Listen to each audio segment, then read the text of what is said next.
The year is 1430, a year that will be etched into the annals of history, remembered for the events that are about to unfold. A chill wind whips across the Thermaic Gulf, biting at the imposing walls of Thessalonica.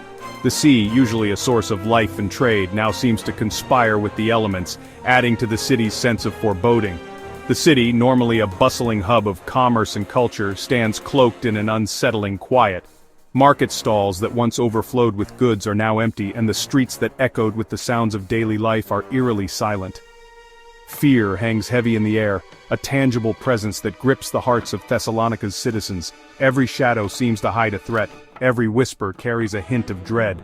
On the horizon, a vast army has gathered, their banners emblazoned with the Ottoman crescent moon, fluttering ominously in the breeze. The sight of the enemy's flag sends shivers down the spines of those who dare to look. The citizens of Thessalonica, peering nervously from behind shuttered windows, know what this sight portends: a siege. They have heard the stories of other cities that fell before the Ottoman might, and they fear the same fate awaits them. They had heard whispers of the Ottoman Sultan's ambition, his relentless march across the Byzantine Empire. The tales of his conquests have spread far and wide, painting a picture of an unstoppable force. Now, that ambition has arrived at their doorstep. The once distant threat is now a reality, and the people of Thessalonica must face it head-on. The very ground vibrates with the rhythmic thud of Ottoman drums, a relentless beat that mirrors the hammering in their chests. The sound is a constant reminder of the impending doom, growing louder with each passing moment. Tonight, sleep will be a distant dream. The anxiety and fear are too overwhelming, keeping everyone on edge. The night seems endless, filled with the sounds of restless movement and hushed conversations. Tonight, the fate of Thessalonica hangs in the balance. As the city braces for the inevitable clash, its people can only hope and pray for a miracle to save them from the storm that is about to break. Thessalonica was no ordinary prize. This city, with its rich history and strategic location, was coveted by many. Founded in 315 BC, this grand city, named for a half-sister of Alexander the Great, had witnessed empires rise and fall. It stood as a testament to the ambitions and dreams of those who once ruled. Situated at a crossroads of trade routes, Thessalonica pulsed with life. Merchants from all corners of the known world converged here, trading goods, ideas, and cultures. Its harbor, a gateway to the Aegean and beyond, teemed with ships from distant lands. The constant flow of goods and people made Thessalonica a bustling hub of activity. The city's architectural marvels, Roman ruins standing shoulder to shoulder with Byzantine churches, whispered tales of its illustrious past. Each stone and column told a story of conquest, resilience, and cultural fusion. Thessalonica was a beacon of culture, a center of learning where scholars debated philosophy and theology. Its libraries and academies attracted the brightest minds of the era, fostering an environment of intellectual growth. More than just a city, Thessalonica was a symbol. It represented the enduring spirit of its people and their ability to adapt and thrive through centuries of change. To the Byzantine Empire, it represented a vital stronghold in the north, a bastion against encroaching forces. Its strategic importance was unmatched, serving as a defensive bulwark and a cultural beacon. To the Ottoman Sultan, it presented a glittering prize, a key to unlocking further conquests. The city's capture would signify not just a territorial gain but a monumental shift in power dynamics.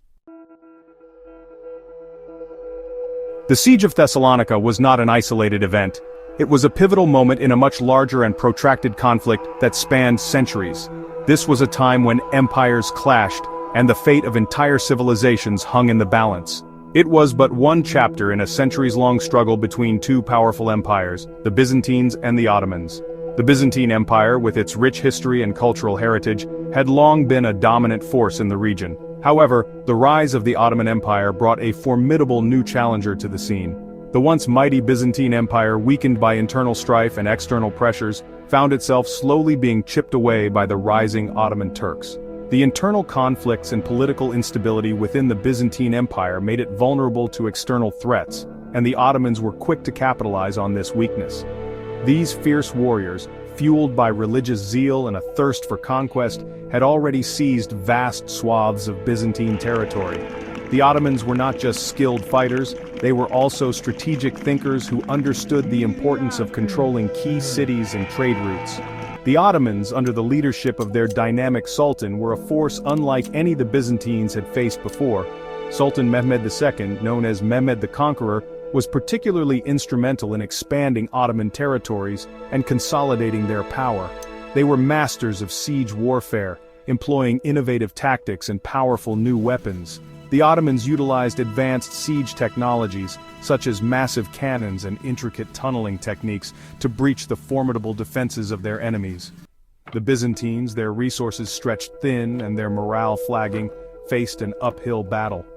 The constant state of warfare had drained their coffers and exhausted their troops, leaving them in a precarious position. The defense of Thessalonica, therefore, took on a significance far greater than the city itself. It was a symbol of resistance, a beacon of hope for the beleaguered Byzantine Empire. The city's fortifications were strong, but the resolve of its defenders was even stronger. It became a desperate struggle for survival, a fight to hold back the seemingly inexorable Ottoman tide. The defenders of Thessalonica knew that the fall of their city could spell the end for the Byzantine Empire, and they fought with every ounce of strength they had left.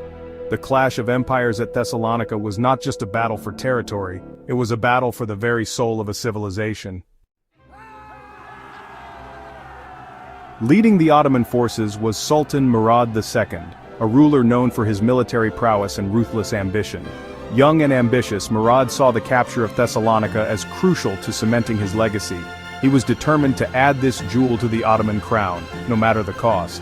Defending Thessalonica was its governor, a man who history remembers for his courage in the face of overwhelming odds. His name, sadly lost to time, deserves to be etched in memory. This unknown leader rallied his weary soldiers and the city's terrified citizens, inspiring them to fight for their homes, their families, and their very way of life. He knew the odds were stacked against them, yet he met the challenge with unwavering resolve. The siege began in earnest. Day and night, Ottoman cannons, a terrifying new weapon in their arsenal, bombarded the city walls. The earth shook with each deafening blast, sending tremors through the heart of Thessalonica. Stone crumbled, towers toppled, and defenders caught in the fiery rain of destruction were blown from the battlements. But the people of Thessalonica were resilient. Women and children worked tirelessly alongside soldiers, repairing breaches in the walls, tending to the wounded, and ferrying supplies. They knew that surrender was not an option. The stories of Ottoman brutality towards captured cities echoed in their ears. They would fight, every man, woman, and child, to the bitter end. Days turned into weeks, and the relentless Ottoman assault continued unabated. The defenders, exhausted and depleted, fought with the courage of desperation. Food and water became scarce, and disease, that insidious companion of war, began to stalk the city's streets. Still, Thessalonica held on, clinging to the hope of a miracle. Perhaps reinforcements would arrive from Constantinople, a sign that they had not been forgotten. But as the days bled into weeks, and the walls of Thessalonica groaned under the relentless pressure of the Ottoman assault, that hope began to dwindle. Then, on March 29, 1430, the inevitable arrived. Sultan Murad II, sensing the defenders' waning strength, unleashed a final overwhelming assault. Wave after wave of Ottoman soldiers surged forward, scaling ladders, battering down gates, and pouring through breaches in the shattered defenses. The defenders, outnumbered and outmaneuvered, fought with a ferocity born of despair. But it was a losing battle. The city's fate was sealed. Thessalonica, the once impregnable fortress, fell to the Ottoman Empire. The fall of Thessalonica sent shockwaves through the Byzantine Empire and beyond. The city, a symbol of Christian resistance, was now firmly in Ottoman hands. Sultan Murad II, true to his word, allowed the citizens who survived the carnage to live. Thessalonica, once a vibrant hub of Byzantine life, was integrated into the expanding Ottoman Empire. Mosques rose alongside churches, and the call to prayer echoed through streets that once resonated with the chanting of Byzantine liturgy. The city, though forever marked by the trauma of the siege, would eventually adapt and thrive under Ottoman rule. But its fall marked a turning point, a decisive shift in the balance of power in the region. The Siege of Thessalonica in 1430 stands as a stark reminder of the ebb and flow of history. It marked the end of an era for the Byzantine Empire, a poignant symbol of its inexorable decline. The fall of this vital city paved the way for the eventual Ottoman conquest of Constantinople itself, a mere 23 years later. The siege also serves as a testament to the human cost of conflict, the enduring spirit of resistance, and the resilience of those who rebuild their lives amidst the ruins. The echoes of that fateful siege still resonate today, a reminder of the power of history to shape our present and our future.